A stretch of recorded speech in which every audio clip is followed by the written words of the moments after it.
شو نمط الصورة؟ لاعب. طيب رح نلعبها بالمقلوب، معك سؤال من أول 4 أسئلة فيك تجاوبيه غلط بشكل مقصود. أوكي. تمام. هل اللاعب يلي بالصورة هو لاعب حالي؟ لا. طيب شوفي.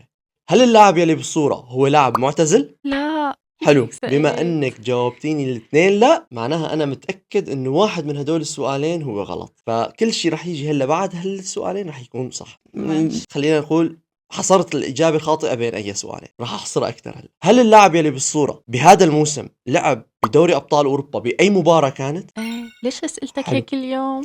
معناها اول شيء السؤال الاول اللي كان هو انه لاعب معتزل، لاعب حالي عفوا، قلتي لا هو لاعب حالي. راح احاول اكمل بدوري الابطال. هل اللاعب يلي بالصوره فريقه راح يلعب نهائي دوري ابطال اوروبا هاي السنه؟ ايه.